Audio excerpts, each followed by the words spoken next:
Assalamualaikum warahmatullahi wabarakatuh. Alhamdulillah nahmaduhu wa nasta'inuhu wa nastahdi wa nastaghfiruh wa nu'minu bihi wa natawakkalu alayh wa na'udzu billahi min shururi anfusina wa min sayyiati a'malina. Man yahdihillahu fala mudilla lahu wa man yudlil fala hadiya lahu. Ashhadu an la ilaha illallah wahdahu la syarika lahu wa anna Muhammadan عبده ورسوله المبعوث رحمة للعالمين أرسله الله بشيرا ونذيرا بين يدي الساعة فأدى الأمانة وبلغ الرسالة ونصح الأمة وجاهد في الله حق جهاده اللهم صل وسلم وبارك على حبيبنا وشفيعنا وزخرنا وقدوتنا وأسوتنا محمد الرحمة المهدى والنعمة المسدى وعلى آله وصحبه ومن تبعه ونصره ووله أما بعد.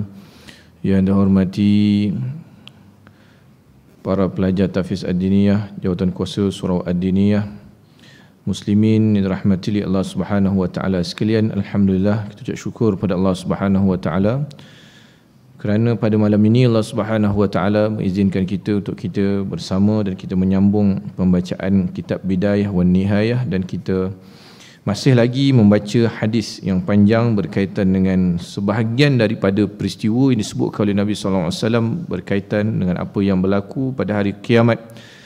Dan dalam kuliah yang lepas kita telah sampai ke bahagian di mana orang-orang mukmin yang telah ditentukan oleh Allah Subhanahu wa taala mendapat syurga, maka mereka telah masuk ke dalam syurga dan mendapat kenikmatan daripada syurga. Ini sebahagian yang disebut, nanti kita akan bahas dalam bab yang lain berkaitan dengan nikmat syurga ni dengan lebih panjang. Kemudian hari ini kita akan masuk ke dalam apa yang berlaku kepada penghuni neraka dan bagaimana syafaat Nabi SAW dapat mengeluarkan mereka yang berada di dalam neraka. Sabda Nabi SAW, apabila semua penghuni neraka telah masuk, maka masuklah ke sana makhluk-makhluk Tuhanmu yang lain yang celaka disebabkan perbuatan mereka. Masuk neraka kerana kita menzalimi diri kita sendiri. Allah Subhanahu wa taala atas dunia bagi peluang pada kita, fa alhamaha fujuraha wa taqwaha, untuk kita buat baik ataupun kita buat benda buruk. Dan bila kita pilih buat benda buruk ni, kita pilih atas kemahuan kita sendiri, atas kehendak kita sendiri, atas kesedaran kita sendiri kita pilih. Maka bila kita buat begini, tidak lain tidak bukan kita masuk neraka kerana pilihan kita dan kerana kita menzalimi diri kita sendiri. Sebab itulah Nabi Adam AS bila dia berbuat kesilapan dan dia meminta ampun pada Allah Subhanahu wa taala dengan menyebut Rabbana zalamna anfusana, wahai Tuhan kami telah menzalimi diri kami sendiri. Maknanya bila kita buat silap, kita menzalimi diri kita sendiri. Kerana apa? Kerana yang akan menimpa akibat daripada perbuatan silap tu adalah kita sendiri. Bila kita sedar, kita tahu perbuatan tersebut ada natijah dia, keburukan, balasan yang Allah Ta'ala sediakan, bermakna kita memilih jalan tersebut dan kita menzalimi diri kita sendiri. Maka mereka masuk ke dalam neraka disebabkan perbuatan mereka. Di antara mereka ada yang terbakar api hanya sampai ke tapak kakinya sahaja, tidak lebih. Yani dia mengikut kadar kesalahan orang tersebut dilakukan. Kalaulah orang tersebut melakukan kesalahan kecil, dia tetap kena balas. Dan Allah Subhanahu wa taala, wa ma rabbuka bizallamin lil abid, dan tidak mungkin Tuhanmu itu, mustahil bagi Allah Taala itu menzalimi hamba dia. Maka Allah Taala tidak menzalimi. Bila buat sikit maka akan dibalas sedikit, setimpal dengan apa yang dibuat. Orang ni tadi buat dosa mungkin sedikit, maka dia dibakar sampai ke tapak kakinya sahaja, ikut kadar dosa dia. Ada yang sampai ke lambungnya, yakni sampai ke punggungnya. Ada pula yang sampai sekujur tubuhnya kecuali wajahnya, kerana Allah Subhanahu wa taala telah mengharamkan api membakar rupa orang itu. Ada yang sampai ke belakang, ada yang sampai seluruh muka, seluruh badan kecuali mukanya sahaja Allah Taala pelihara. Mungkin ada amal-amal soleh, ada kebaikan-kebaikan yang dibuat dengan wajah dia, maka Allah Subhanahu wa taala mengharamkan api neraka daripada menyentuh wajahnya. Maka sebab itulah Nabi SAW sebut dengan pelbagai amalan yang dapat menyelamatkan kita daripada api neraka. Allah Subhanahu Wa Taala, Nabi SAW ajar sebut macam-macam. Antaranya selepas solat kita baca ayatul kursi. Ini dapat menyelamatkan kita daripada neraka. Selepas daripada solat maghrib dan daripada solat subuh, dalam hadis yang disebut dalam kitab Riyadhus Salihin, kita baca Allahumma ajirni minan nar ataupun Allahumma ajirna minan nar 7 kali. Ini kita sebut 7 kali. Ada kadang kita tengok imam-imam dia baca 3 kali, tidak tepat. Kerana dalam Riyadhus Salihin sebut 7 kali. 7 kali lepas maghrib dan lepas subuh. Tidak perlu setiap waktu baca. Tak perlu lepas zuhur baca, lepas isyak baca. Yang disebutlah hadis subuh dan juga maghrib. Allahumma ajirni minan nar ataupun Allahumma ajirna minan nar 7 kali. Maka orang begini akan kalau dia mati, maka dia akan diselamatkan daripada api neraka Allah Subhanahu Wa Taala. Macam-macam cara Nabi SAW sebut untuk menyelamatkan diri kita daripada api neraka. Dengan hafaz Quran. Hafaz Quran pun disebutlah hadis salah satu cara daripada untuk menyelamatkan kita terbakar daripada neraka. Kerana orang yang menghafaz Quran, Nabi sebut dalam hadis, seperti orang ni dia memasukkan Quran ke dalam badan dia. Kita macam kita masuk Quran dalam badan lah. Maknanya dia tak perlu baca mushaf, dia boleh baca Quran tu. Kerana Quran tu telah berada dalam diri dia. Orang begini pun Nabi sebut dia ni tidak akan dibakar oleh api neraka, dan orang begini dapat memberi syafaat kepada ahli keluarga dia. Orang yang bersedekah, Nabi SAW sebut, selamatkan diri kamu walau bisyikri tamrah, walaupun dengan sebahagian daripada tamar. Sedekahlah kamu walaupun sebahagian daripada tamar untuk menyelamat. Ittaqun nar walau bisyikri tamrah. Selamatkan diri kamu daripada neraka, takutlah kamu daripada api neraka walaupun dengan sebahagian daripada kurma. Ini menunjukkan kelebihan sedekah dapat menyelamatkan kita daripada api neraka. Sebahagian daripada kurma ni tak ada nilai pun sebenarnya. Kalau kita pergi kedai kurma, kita kata, bang saya nak beli sebiji kurma. Orang tu kata ambil je lah free, sebiji kurma ni tak ada orang ambil, tak ada orang kira pun, tak tahu nak kira berapa, nak kira 10 sen pun rasa mahal. Tak tahu nak kira berapa, orang bagi free je. Kalau kita pergi Madinatul Munawwarah, kita pergi kebun-kebun kurma tu, dia bagi makan kurma tu sampai kenyang yang tester tu kan. Bagilah pergi makan, pergi kurma ni, dia bagi makan free, dia tak cas pun. Dia kata yang makan tu free, yang bawa balik pergi timbang tu yang kita bayar. Punya dia nak kata kurma ni tak kisah, lambat-lambat tak ada apa. Tapi Nabi sebut walaupun sedekah sebahagian daripada tamar dapat menyelamatkan kita daripada api neraka. Walaupun nampak nilai dia kecil, kita belanja kawan kita roti canai RM2, kita belanja kawan kita air mineral, jalan beli air mineral kawan kita botol RM1, nampak macam tak ada benda, tapi yang tu boleh jadi yang tu yang ikhlas Allah Ta'ala terima, dan boleh jadi yang tu yang Allah Ta'ala akan menyebabkan kita terpelihara daripada api neraka Allah Subhanahu Wa Ta'ala. Allah Subhanahu Wa Ta'ala, Nabi SAW ajar macam-macam cara, macam-macam amalan untuk menyelamatkan diri kita daripada api neraka. Maka kita cubalah buat sebahagian daripadanya. Kalau boleh buat semua lagi bagus, tapi kita pilih sebahagian daripadanya yang kita mampu buat, supaya kita ada sesuatu yang dapat menyelamatkan kita di hari yang tidak ada yang boleh menyelamatkan kecuali Allah Subhanahu Wa Ta'ala sahaja. Apa yang kita buat, itulah yang kita akan dapat balasan. Maka jangan kita jadi ulaika humul khasirun, orang-orang yang rugi. Rugi kenapa? Atas dunia Allah Ta'ala dah bagi peluang, Allah Ta'ala dah bagi ilmu, Allah Ta'ala dah bagi tahu pada kita lah, buat begini-begini masuk neraka, buat begini-begini dapat pelihara daripada neraka, amal begini-begini, baca begini-begini dapat selamat daripada neraka. Tapi kita sikit pun tak buat. Kadang-kadang kenapa? Kerana kita, ni masalah juga. Perasan terlalu baik pun masalah juga sebenarnya. Kita perasan kita terlalu baik, kita perasan kita tak ada dosa, kita perasan kita di muka ahli syurga, kita hari-hari kita datang surau, kita rasa muka aku ni ahli syurga, nampak gaya ni. Ini bahaya tuan-tuan, ini benda yang bahaya. Perasan baik itu lebih bahaya daripada dia perasan buruk. Lebih baik dia perasan buruk, dia tahu dia ni banyak dosa, dia ni ahli maksiat, lebih baik begitu. Kerana orang yang banyak dosa, yang dirasa dia ahli maksiat, dia akan cuba cari jalan untuk dapat rahmat Allah Subhanahu Wa Ta'ala, minta ampun daripada Allah Ta'ala. Dia rasa dia hina di mata Allah Subhanahu Wa Ta'ala. Tapi orang yang berasa dia baik ni, dia akan rasa macam tak apa kot, aku tak payah buat ni, aku tak perlukan benda ni semua. Sedangkan kita tak tahu keadaan hari tersebut bagaimana. Kalaulah kita tidak ada suatu talian hayat yang dapat menyelamatkan kita pada hari tersebut dengan amal-amal yang diajar oleh Nabi SAW, maka kita tak ada apa yang dapat menyelamatkan kita pada hari tersebut. Usahalah, kerana kita ni seperti mana saya sebut banyak kali sebelum ni, kita ada 1001 sebab yang boleh menyelamatkan masuk neraka. Ada 1001 sebab yang boleh menyebabkan kita masuk neraka. Kita tak tahu. Boleh jadi kita ada dosa dengan orang, boleh jadi kita ada masalah dengan orang, boleh jadi ada orang tuntut pada kita, kita pernah buat zalim pada orang, kita tak tahu. Yang ni yang kita risau. Boleh jadi ada hutang pada orang, boleh jadi ada kita pernah mengumpat orang banyak. Benda-benda ni kita ada 1001 sebab yang boleh menyebabkan kita masuk neraka. Maka atas sebab tu baiklah kita cari jalan untuk menyelamatkan kita daripada api neraka Allah Subhanahu Wa Taala. Maka orang yang masuk neraka ni dia tentukan pada kadar waktu dia dibakar dalam neraka mengikut dosa ni juga. Ada orang yang masukkan sekejap pun kalau satu hari 1000 tahun juga. Dia kata tak apalah masuk neraka kejap je, dia kata. Jangan buat perangai begitu kan. Kalau begitu baca bab akidah, kan bab akidah sebut orang yang buat dosa, besar mana pun dosa dia, tapi akidah dia masih lagi akidah yang benar, tetap mati dalam keadaan Islam, tidak mensyirikkan Allah Taala. Masuk neraka maka dia akan keluar akhirnya masuk syurga juga. Dia kata, tak apalah masuk janji masuk neraka keluar masuk syurga juga, tapi jangan buat pasal begitu. Masuk neraka 1 jam pun kita tak nak, bukan kata 1000 tahun sehari, 1 jam pun kita tak sanggup. Kita kalau duduk naik kereta kita pergi Kuala Lumpur, lalu MRR tu tiba-tiba jam, aircon pun tak nyala tengah hari tu. Kita pun dalam kereta tu menggelitik, rasa macam duduk dalam microwave orang tengah bakar kuih raya, rasa macam gitu, panasnya. Padahal tu duduk dalam kereta, bukannya duduk dalam api pun dah terasa panas tak tahan. Apatah lagi kalau kita dicampak dalam api neraka Allah Subhanahu Wa Taala, nescaya kita tak mampu nak tahan.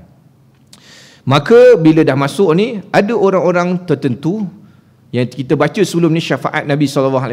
Ada yang dapat syafaat di mahsyar, ada yang dapat syafaat di titian sirat, ada yang dapat syafaat Nabi SAW dah masuk neraka baru dapat syafaat. Maksud syafaat untuk dikeluarkan daripada neraka. Kita kalau boleh nak dapat kabel yang awal-awal lah. Sebab tu kita kalau boleh nak dapat syafaat Nabi SAW ni, nak dibangkitkan dekat dengan Nabi SAW. Kalau boleh dekat dengan Nabi SAW di mahsyar, kerana potensi nak dapat syafaat tu dekat. Nabi SAW nampak kita bangkit dekat dengan Rasulullah SAW. Ni yang para sahabat kita duk baca hadis, para sahabat duk bimbang, ya Rasulullah, macam mana kalau bangkit dekat mahsyar nanti, kamu duduk tempat lain, kamu Nabi-Nabi SAW, penghulu Nabi, kami ni sahabat biasa, kami risau dekat akhirat nanti kami tak jumpa kamu. Ini sahabat-sahabat risau. Ini yang Nabi SAW sebut, anta ma'aman ahbabta, kamu akan bangkit bersama dengan orang yang kamu cintai. Bahkan nak dekat dengan Rasulullah SAW, kena banyak selawat pada Nabi SAW. Orang ni menunjukkan kecintaan daripada Nabi, dan dia akan bangkit dekat dengan Nabi SAW. Maka orang gini mungkin dekat mahsyar dapat syafaat dah, mungkin dekat titian sirat dapat syafaat dah. Dia dah awal-awal dapat syafaat, jadi tak masuk neraka. Ada orang yang dia dapat syafaat Nabi SAW, tapi dia jauh sikit lah, kerana dia umat Nabi SAW akan dapat syafaat. Cuma di atas dunia dia tak berapa rajin selawat pada Nabi. Dia mencintai Nabi ni, dia cinta pada Nabi, tapi bukan jadi cinta yang utama pada dia.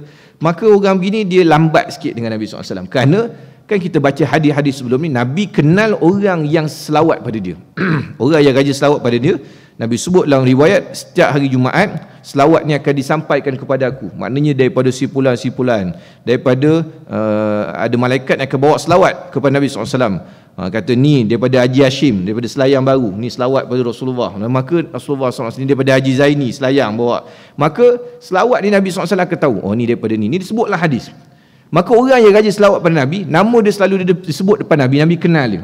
Dia ni rajin selawat pada aku, orang ni dia rajin selawat pada aku. Maka orang yang kenal dekat dengan Nabi, kabel dia kuat. Istilah kita hari ni, kabel dia kuat. Kabel dia dengan Rasulullah kuat, dia dapat syafaat cepat daripada Nabi SAW. Mungkin atas dunia lagi Allah Subhanahu Wa Taala dah izinkan Nabi SAW dapat syafaat, seperti mana kisah Sufyan As-Sauri yang bertemu dengan seorang lelaki yang ayah dia meninggal dalam keadaan jenazah hitam. Kita pernah sebut banyak kali sebelum ni. Orang ni Sufyan As-Sauri ni, dia duduk depan Kaabah. Sufyan As-Sauri ni adalah ulama sufi di zaman tabi'in, ulama tasawuf.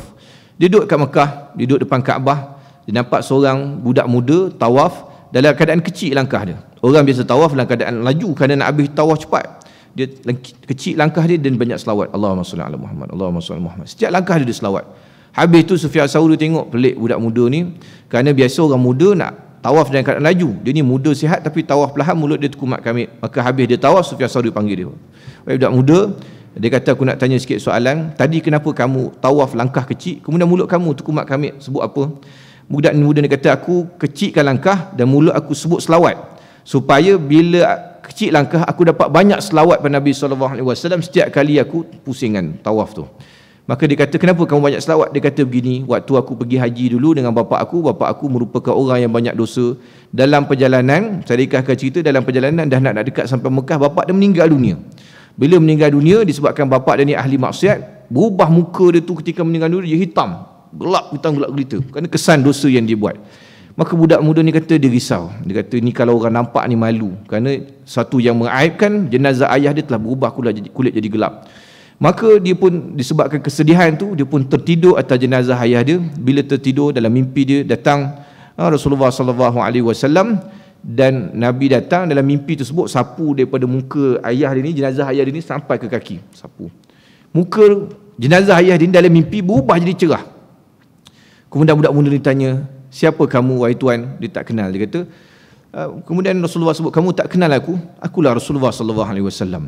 Dia kata, walaupun bapa kamu ni ahli maksiat, buat dosa banyak, tapi bapa kamu satu amalan dia tak tinggal, dia rajin selawat pada aku. Maka hari ni aku datang untuk bagi syafaat pada dia. Maka bila habis mimpi tu, budak ni pun tersedar. Bila tersedar, dia tengok jenazah ayah dia tadi yang gelap berubah jadi cerah. Maka kita boleh sebut berdasarkan kisah Sufyan As-Sauri ni tadi, kalau kita banyak selawat pada Nabi, atas dunia lagi kita boleh dapat syafaat daripada Nabi SAW, apatah lagi ke akhirat. Maknanya kalaulah wajah dia berubah daripada hitam jadi putih dia tadi, berseri, maknanya dosa dia telah diampun oleh Allah Subhanahu Wa Taala. Sebab itulah kita kalau boleh nak dapat syafaat daripada Nabi SAW, selawat jangan tinggal, lagi banyak lagi bagus. Kemudian Nabi SAW bersabda, aku berkata, ya Tuhanku, terimalah syafaatku terhadap umatku yang masuk neraka. Allah Subhanahu Wa Taala berfirman, keluarkan orang-orang yang kamu kenal, lalu keluarlah mereka sehingga tidak ada seorang pun yang tertinggal. Maka yang umat Nabi Muhammad SAW, Nabi kenal umat dia. Sebab tu kita jangan sampai buat benda yang menyebabkan Nabi tak mengaku umat. Kan Nabi sebut, laisa minna, laisa min ummati, bukan daripada kalanganku, bukan daripada kalangan umatku. Benda-benda ni kena jauhkan. Takut Nabi tidak mengaku sebagai umat nanti. Nabi kata ni bukan, tak masuk dalam kategori aku ni, tak masuk dalam geng aku. Itu takut. Maka bila hari ini umat Nabi Muhammad SAW diizinkan oleh Allah Subhanahu Wa Taala atas syafaat Nabi SAW untuk dikeluarkan umat baginda yang berada dalam neraka, sampai tidak ada seorang pun lagi umat baginda yang ada dalam neraka, dikeluarkan. Kemudian Allah Subhanahu Wa Taala mengizinkan lagi kepadaku untuk meminta syafaat, sehingga tidak ada seorang nabi atau seorang syahid pun melainkan dapat pula memberi syafaat untuk orang yang lain. Bukan sahaja Nabi SAW, maka selepas daripada itu Nabi-Nabi alaihimussalatu pun dapat beri syafaat kepada umat dia, kepada ahli keluarga dia. Begitu juga umat-umat Nabi Muhammad SAW yang dipilih untuk beri syafaat. Para ulama ada yang dipilih beri syafaat. Orang yang hafaz Quran, dia beri syafaat kepada ahli keluarga dia. Orang yang mati syahid boleh bagi syafaat pada ahli keluarga dia. Syafaat ni apa? Maksud dia tolong, pertolongan. Dia ada ahli keluarga yang masuk neraka, maka atas sebab dia ni diberi syafaat, peluang beri syafaat, maka dia dapat keluarkan ahli keluarga daripada neraka. Sebab tu kita kalau boleh ada dari kalangan ahli keluarga kita yang hafiz Quran. Dalam anak cucu kita kalau boleh ada seorang. Kerana mengikut riwayat sebut bahawa seorang hafiz Quran boleh bagi, kalau tak silap, 40 orang daripada ahli keluarga dia syafaat. 40 orang ni ramai jugalah kan. Maknanya mak, ayah, adik, beradik, atuk, saudara apa semua. Boleh kalau lagi ramai lagi bagus. Maknanya paling kurang kita kata satu keluarga ada seorang hafiz Quran. Nak dapat mati syahid ni payah, tapi hafiz Quran ni insya-Allah boleh. Kita kalau kita kata kita dah berusia payah nak hafal, maka kita cuba untuk anak atau cucu kita ada seorang yang hafaz Quran.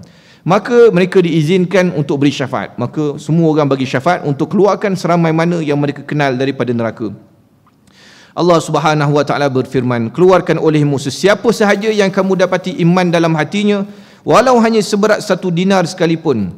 Mereka pun keluar sampai tidak ada lagi tertinggal. Keluar, cari lagi, siapa lagi? Yang dari umat Nabi Muhammad dah keluar, yang boleh bagi syafaat dah bagi syafaat, boleh keluar, maka cari lagi. Allah Ta'ala kata, aku bagi syafaat pula untuk kamu, supaya kamu keluarkan yang dalam hati dia iman tinggal 1 dinar. 1 dinar ni jumlah dia besarlah juga, 1 dinar, 1 dinar emas. Maka cari siapa yang iman tinggal kecil macam tu pun keluar. Maka keluarlah mereka daripada neraka Jahannam. Kemudian Allah Subhanahu Wa Taala menerima pula syafaat dari yang lain seraya berfirman, keluarkan olehmu orang yang dapati iman dalam hatinya seberat 2/3 dinar. Tadi 1 dinar, ni 2/3 dinar. Maknanya kecil lagi, dan sepertiga dinar pula dibenarkan keluar. Kemudian 1 kirat, kemudian sebutir biji sawi. sebutir biji sawi dibenarkan keluar. Setiap daripada mereka pun keluar hingga tidak ada lagi tertinggal. Maknanya asal ada iman sikit pun pada hari tersebut, dia ada chance untuk keluar daripada neraka Allah Subhanahu Wa Taala. Cuma lambatlah sikit. Lambatlah sikit. Orang lain dah keluar awal. Yang paling kecil lagi tinggal, dia yang paling last sekali keluar daripada neraka. Maknanya tadi 1 dinar, 1/3 dinar apa semua, 1 kirat. Jadi tinggal yang last tadi tu tinggal sebesar biji sawi. Kita biji sawi tu, benih biji sawi tu kecil. Maknanya besar tu je lah iman dia. Tapi dia tetap mati dalam keadaan beriman, tetap dalam keadaan Islam. Iman dia ni kuat ataupun tidak kuat, dia ni yang paling lemah sekali. Iman dia ni keluar, akhirnya dia keluar. Setiap daripada mereka pun keluar sehingga tidak ada yang tertinggal. Akhirnya tidak tertinggal lagi dalam neraka orang yang pernah melakukan kebaikan apapun kerana Allah Subhanahu Wa Taala, dan tidak seorang pun yang patut memberi syafaat melainkan dia terima syafaat. Semua yang beriman, syarat dia mesti beriman. Sebab itulah Allah Taala sebut wala tamutunna illa wa antum muslimun. Jangan kamu mati melainkan kamu dalam keadaan Islam. Kita baca hadis-hadis sebelum ni, Nabi SAW sebut dalam akhir zaman, kalau dalam keadaan umat rosak, dah tak ada lagi kebaikan, dah tak ada lagi jemaah-jemaah Islam yang memelihara untuk buat kebaikan, maka larikan diri daripada orang ramai, mati dalam keadaan begitu. Nabi sebutlah hadis, mati dalam keadaan makan akar kayu, dah tak ada orang, tapi punya nak selamatkan iman pada ketika itu lebih baik bagi kamu, Nabi sebut. Seperti mana kita baca dalam Al-Quranul Karim kisah Ashabul Kahfi. Ashabul Kahfi ni pemuda yang nak selamatkan iman dia. Dia nak selamatkan iman dia daripada pemerintah pada waktu tersebut. Maka sekumpulan pemuda ni tadi melarikan diri nak selamatkan iman, tak nak mati dalam keadaan kufur musyrik ke Allah Ta'ala, lari dalam gua. Akhirnya bila duduk dalam gua tertidur, maka Allah Ta'ala tidurkan mereka 309 tahun. 309 tahun tertidur, bangun-bangun 309 tahun, maka tak lama lepas tu Allah Subhanahu Wa Taala cabut nyawa mereka. Nak tunjuk bahawa mereka yang menyelamatkan diri atas sebab untuk menjaga akidah mereka mati dalam keadaan mulia. Ni kita kalau boleh selamatkan akidah kita dalam keadaan masyarakat setengah rosak. Nabi kata selamatkan akidah kamu, selamatkan iman kamu, pedulikan pandangan orang lain, kerana itu yang lebih penting bagi kamu. Kerana kita kalau boleh, kita ni seburuk-buruk kita, banyak dosa macam mana sekalipun, kita tak nak mati dalam keadaan mensyirikkan Allah Ta'ala, tak nak mati melainkan dalam keadaan akidah kita terpelihara. Kenapa kita takut ni tadi? Biarlah kita mati dalam keadaan akidah kita terpelihara, Allah Ta'ala masih terima. Dan bila kita mati, katakanlah kita di akhirat nanti susah, maka ada chance lagi dapat syafaat daripada Nabi SAW. Bila semua orang dapat syafaat, semua orang keluar neraka, tapi kita tak tahulah yang duduk last kali ni, yang duduk dalam dia sebesar biji sawi tadi, iman dia ni tadi, dia ni dah berapa lama duduk dalam neraka kita tak tahu. Berapa ribu tahun duduk dalam tu kita tak tahu. Kerana dia ni orang last kali keluar. Orang bayangkan last kali ni kita tak tahulah berapa lama. Maka mungkin dia dah berhadapan dengan azab ni dah terlalu lama sangat. Akhirnya bila dapat chance keluar, semua orang keluar pada waktu tersebut yang beriman. Yang pernah buat kebaikan ni mestilah orang Islam juga. Disebut di sini melakukan kebaikan, tidak ada tertinggal lagi yang pernah melakukan kebaikan melainkan Allah Subhanahu Wa Taala keluarkan dari dia, diberi syafaat. Kebaikan ni adalah orang beriman. Orang beriman buat kebaikan. Orang yang dikata dah kalau gitu orang bukan Islam kan banyak buat kebaikan. Dah tu macam mana? Kebaikan yang dilakukan oleh orang bukan Islam, Allah Ta'ala balas atas dunia lagi. Mana mereka sedekah, Allah Ta'ala bagi rezeki pada mereka, Allah Ta'ala bagi kemuliaan pada mereka atas dunia lagi. Kebaikan tersebut dibalas atas dunia. Sedangkan orang beriman, Allah Ta'ala balas kebaikan kita di akhirat nanti. Maka yang lebih baik lagi adalah dibalas di akhirat. Walaupun ada juga amalan-amalan yang Allah Ta'ala beri kemuliaan atas dunia ni.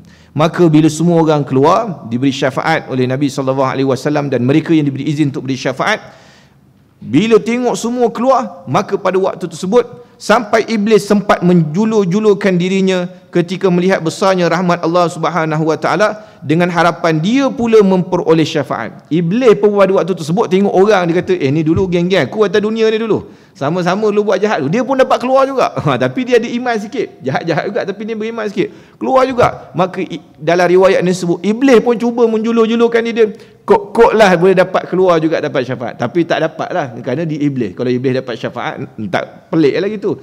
Maka iblis pun cuba, namanya dia nampak rahmat, inna azabi usibu bihi man asya'u wa rahmati wasi'at kulla syai'.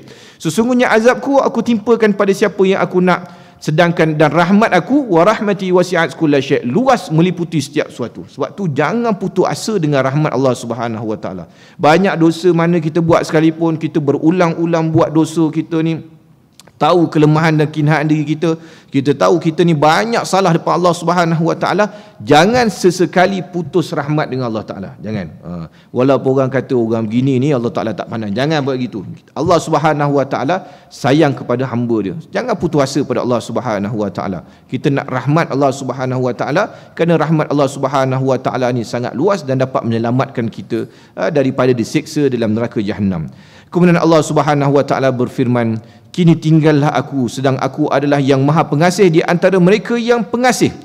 Dimasukkannya tangannya ke dalam neraka Jahannam. Ini dengan kekuasaan Allah Subhanahu wa taala dikeluarkan dari neraka itu sekian ramai orang yang tidak diketahui entah berapa jumlahnya, sekian oleh Allah Subhanahu wa taala sendiri.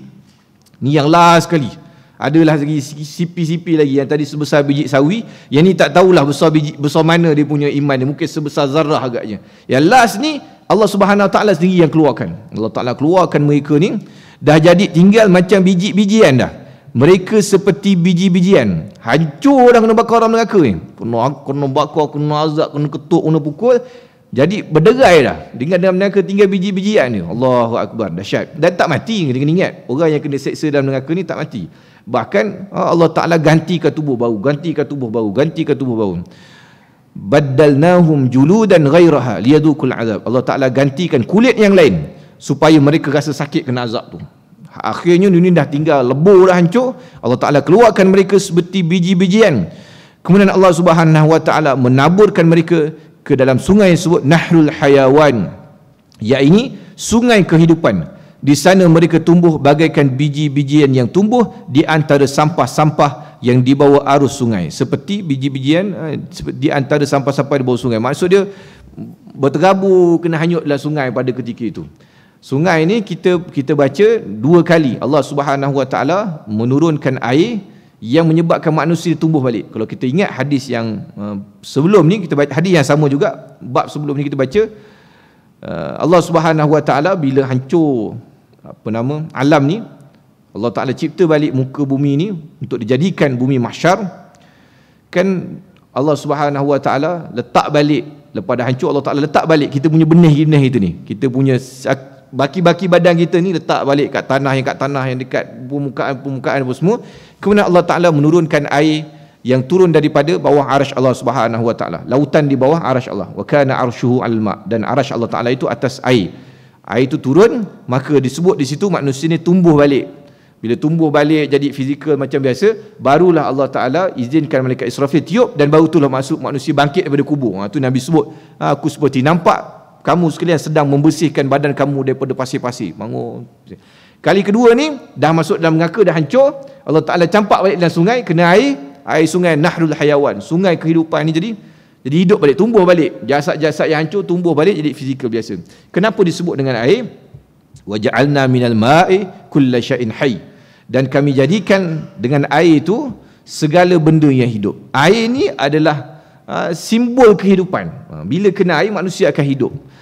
Bila semua benda yang hidup dia memerlukan air. Tak kiralah tumbuh-tumbuhan, binatang apa semua, dia tetap memerlukan air. Kerana air sumber kehidupan.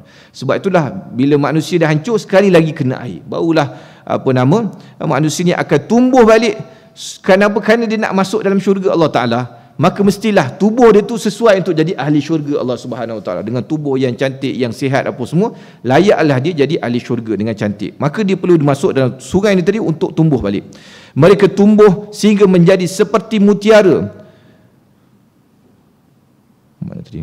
Yang terkena sinar matahari warna hijau dan tutup bayangan warna kuning. Mereka terus tumbuh sehingga menjadi seperti mutiara. Maknanya tadi hitam kena bakar hangus apa semua, tumbuh jadi bersih, bersinar-sinar seperti mutiara. Cantik. Kerana nak masuk syurga, dah jadi cantik.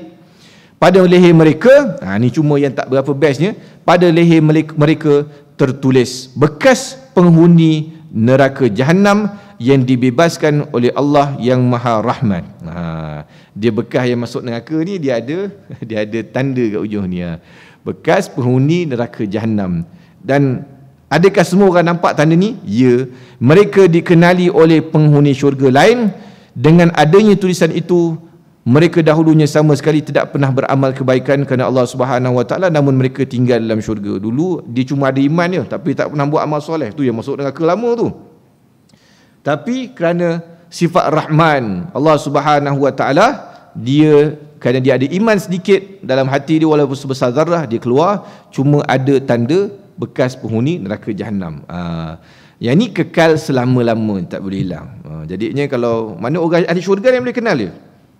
Boleh kenal. Bila nampak nanti, lama tak nampak orang lain masuk syurga lama. Ada, dia kata ada kat sini.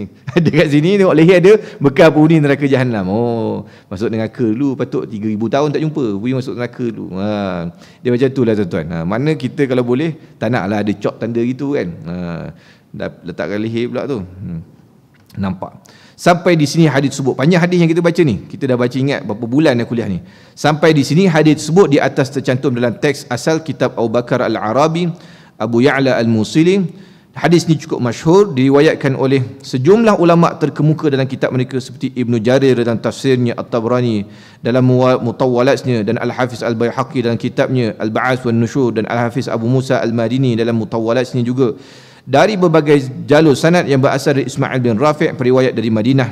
Disebabkan adanya tokoh inilah, maka hadis dibincangkan kesahihannya dan ikhtilaf. Namun demikian, seluruh jalur-jalur sanadnya telah saya jelaskan dalam babnya sendiri. Maka hadis ini hadis yang diterima oleh para ulama. Saya katakan sekarang, marilah kita bahas soal ini demi fasal. Kepada Allah Subhanahu Wa Taala kita memohon segala pertolongannya. Baik, tiupan-tiupan segala yang tertinggal dari tubuh manusia setelah matinya hanyalah tulang ekornya. Dipanggil sebagai tulang sulbi. Ke ujung ekor kita ni ada satu tulang yang tidak hancur. Yang inilah yang akan jadi punca untuk kita dibangkitkan semula oleh Allah Subhanahu Wa Taala. Katakanlah dia kata, Ustaz, habis kalau tulang tu hancur juga macam mana? Allah Ta'ala tetap boleh bangkitkan kita. Tak boleh bangkitkan kita. Kita pernah bahas sebelum ni, orang kafir tanya, boleh ke bangkit semula? Allah Ta'ala, kalau daripada tak ada, tak pernah ada kita ni atas dunia ni, boleh jadi ada. Dah ada, tak ada, nak ada balik, lagi senang. Dah ada, kita kata panggil, dah ada blueprint dah. Dah pernah ada atas dunia dah ada file lah dulu. Dulu tak ada, tak pernah wujud atas dunia ni kita dulu. Kemudian ada, kemudian mati, hancur apa semua. Nak suruh ada balik, senang lah kan. Kita kata orang tu dulu, dia pernah buat kuih. Buat kuih, habis kuih dia. Lepas tu nak buat balik semula kuih. Tak susah pun nak buat kuih semula, kerana resepi tu dia ada dah. Resepi tu dia ada, dia tahu macam mana nak bakar, cara dia macam mana. Ini Allah Subhanahu Wa Taala dengan ilmu yang sangat luas, dengan kekuasaan yang maha besar, lagilah tak ada masalah sikit pun bagi Allah Ta'ala untuk kita ada balik, dibangkitkan semula. Tiupan segala akan terjadi 3 kali, iaitu tiupan mengejutkan nafkhatul faza', tiupan matikan nafkhatul sya'iq, dan tiupan membangkitkan nafkhatul ba'ats. Sebagaimana telah diterangkan dalam hadis sangkala tersebut. Secara terperinci Imam Muslim meriwayatkan dalam sahihnya dari Abu Hurairah radhiyallahu anhu, Nabi sallallahu alaihi wasallam bersabda, "Ma bainan nafkhatain 40." Qalu ya Aba Hurairah 40 yawman? Qala abaitu. Qalu 40 syahran? Qala abaita. Qala 40 sanatan? Qala abaitu. Thumma yunzilu Allahu minas samai ma'an fayanbutuna kama yanbutul baql. Qala wa laysa minal insalni syai'un illa 'azman wahidan wa huwa 'ajbu dhanbi wa minhu yurakkabul khalqu yaumal qiyamah. Jarak antara 2 tiupan adalah 40. Mana kita sebut tadi tiupan ni ada 3 kan? Tiupan yang ada 3. Maka kata Abu Hurairah, ada setiap tiupan ni, tiupan pertama, tiupan kedua, 3, di antara tiupan ni dia kata berapa? Dia kata 40. Ma baina nafkhataini 40. Dia kata di antara 2 tiupan ni ada 40. Kata Abu Hurairah meriwayatkan hadis. Maka orang ramai tanya, wahai Abu Hurairah, 40 hari ke 40 tu? Aku menjawab, aku tak tahu. Mereka bertanya lagi, 40 bulan ke? Dia kata aku pun tak tahu. Dia kata 40 tahun ke? Aku tak tahu. Dia tak tahu. Dia cuma meriwayatkan Nabi sebut 40. Dia kata 40 saja. Ini tuan-tuan, ni satu pelajaran bagi kita. Abu Hurairah ni sahabat yang alim. Kita tahu Abu Hurairah ni sahabat yang meriwayatkan hadis banyak. Seorang yang duduk depan rumah Nabi SAW, mengaji ilmu dengan Nabi SAW direct, meriwayatkan hadis yang banyak, alim.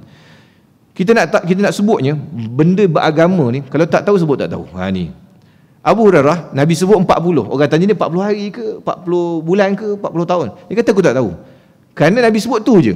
Benda agama ni kalau Nabi kata tu-tulah dia. Jangan kita mandai-mandai duk mereka-reka sebarang. Kalau kita tak tahu. Ni bab agama jangan buat main-main. Jangan menambah-nambah ikut suku kita, mereka benda pelik-pelik, tu jadi ajaran sesat. Bila orang tanya tak tahu datang daripada mana.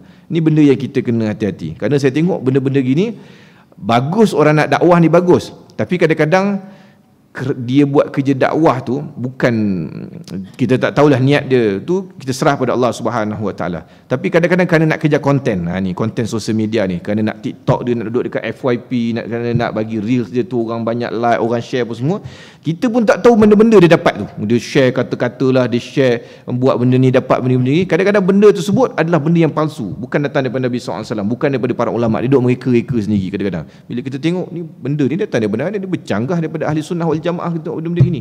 Jadi ini kena hati-hati. Bila benda tak tahu jangan kita mereka-reka. Kalau kita dapat suatu benda, kita pastikan dulu kesahihan dia, baru kita cerita pada orang ramai.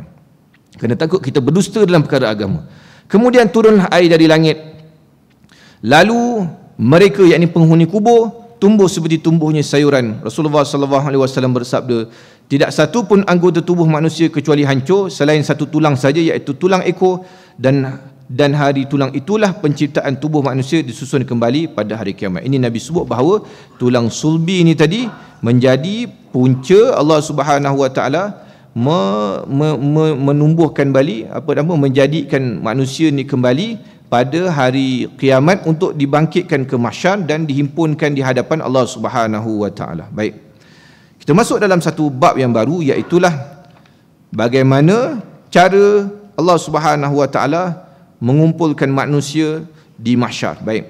Dia ada, kita nak masuk ni satu bab yang agak kritikal. Maknanya kita kena teliti sikit, kerana dia ada dua pendapat yang berbeza berdasarkan hadis-hadis yang disebut ni.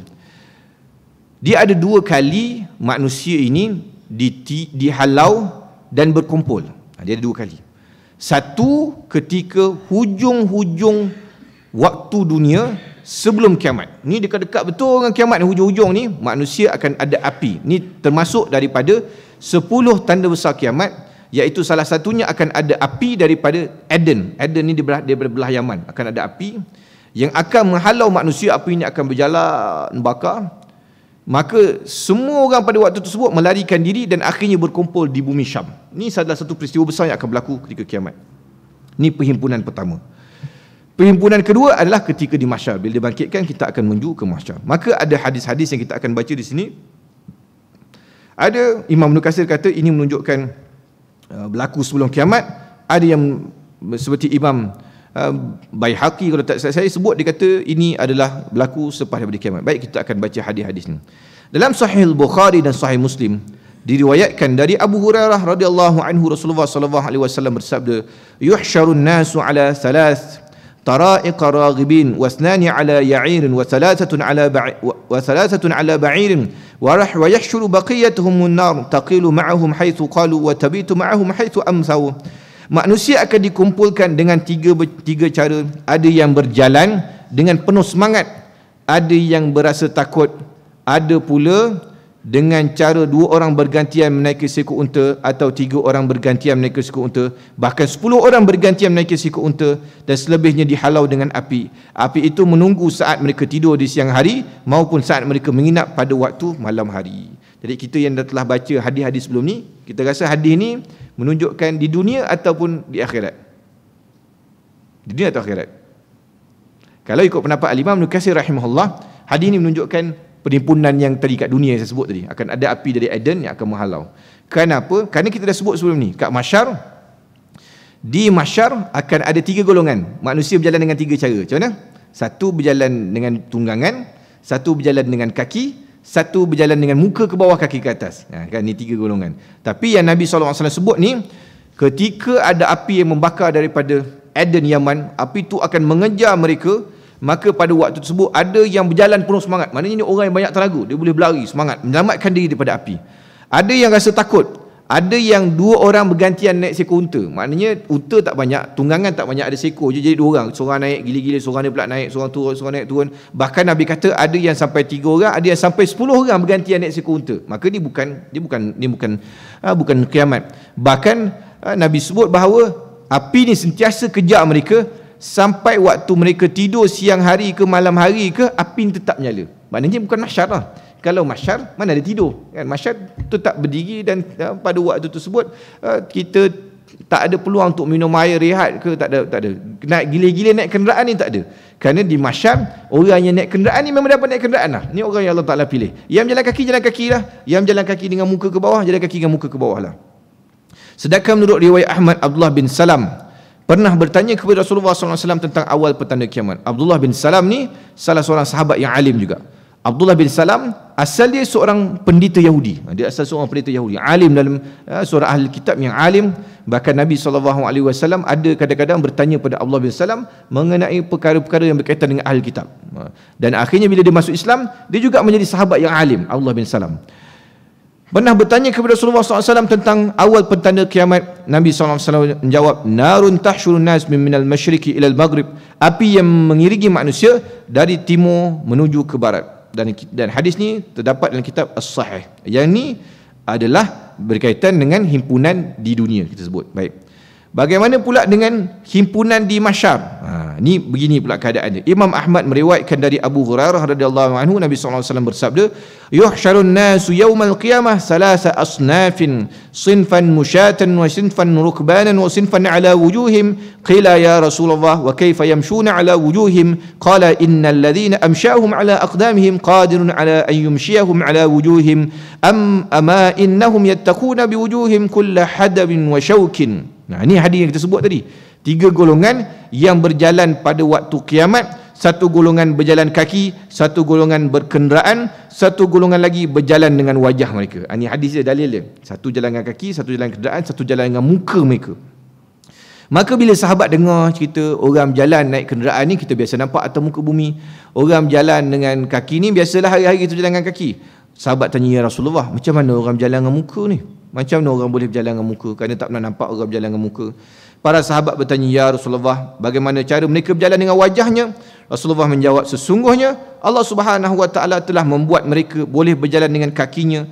Kuasa pula membuat mereka berjalan dengan wajahnya. Adapun mereka sesungguhnya dengan wajahnya, mereka berusaha menghindari setiap gundukan tanah dan duri. Nabi sebut, Allah Ta'ala yang bagi kita boleh berjalan dengan kaki, maka Allah Ta'ala juga yang kuasa buat kita berjalan dengan muka. Jangan kita duk mikirlah. Ini kuasa Allah Subhanahu Wa Ta'ala.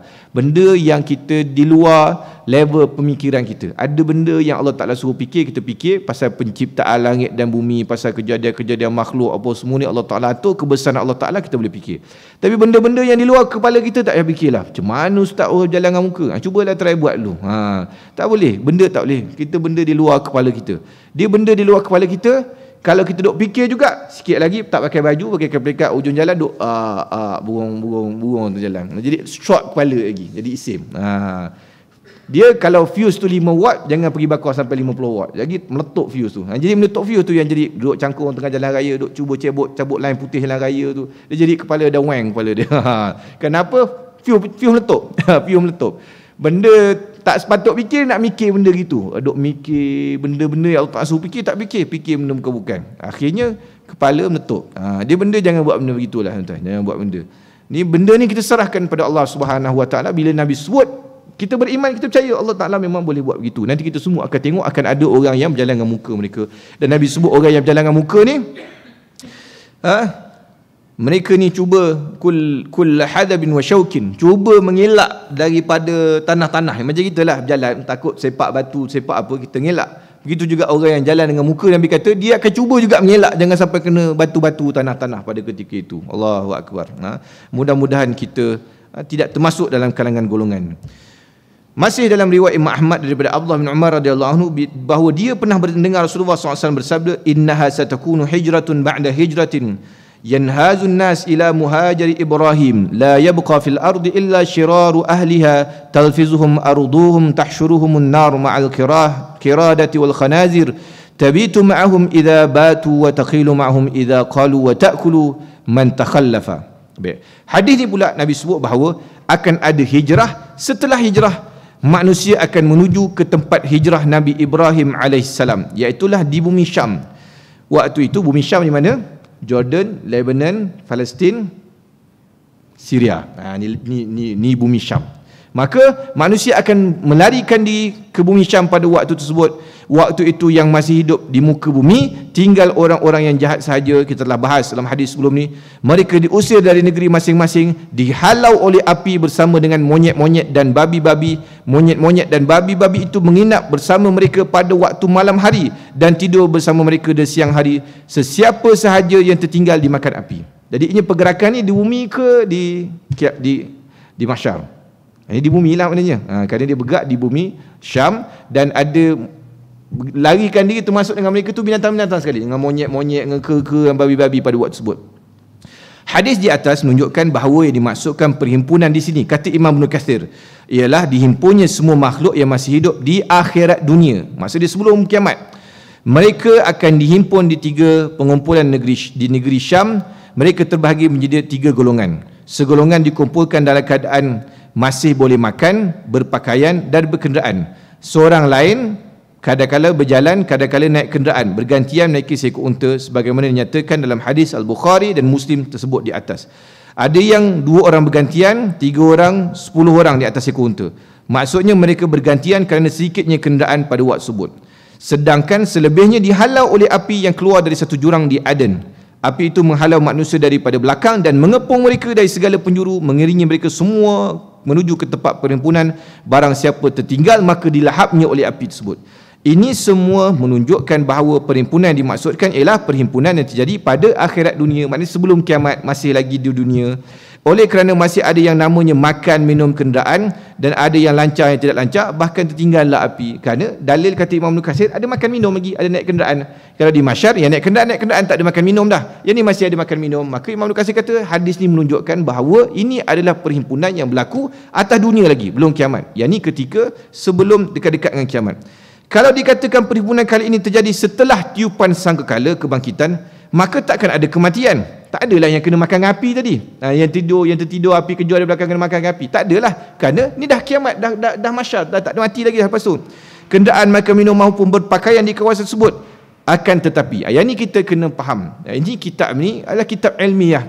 Imam Ibn Katsir rahimahullah, dia biasa kalau kita baca mana-mana sumber ilmiah, dia biasa ada dia ada komen, dia ada kritik pada scholars yang lain. Itu benda biasa dalam bab ilmuan.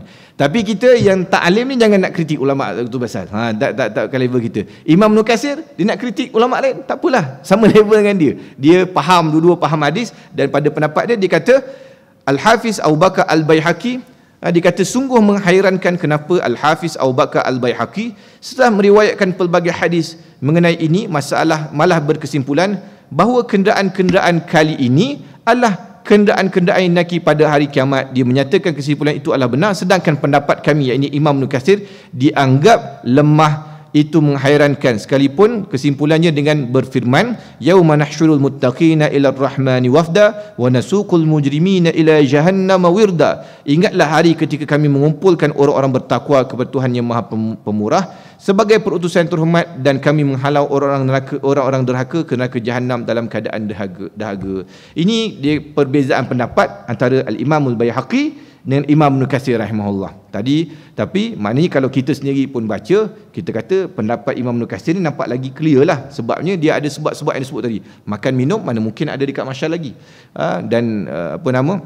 Kenderaan ni kalau Allah Ta'ala bagi kat mahsyar, hanya orang tertentu sajalah, dia tidak akan ada bergilir dan tidak ada mati lagi ketika di mahsyar. Semua orang akan hidup dalam keadaan terseksa, menunggu ujian, menunggu pembalasan ataupun penghakiman masing-masing, kecuali orang yang Allah Subhanahu Wa Taala pilih dan Allah Taala beri rahmat kepada mereka.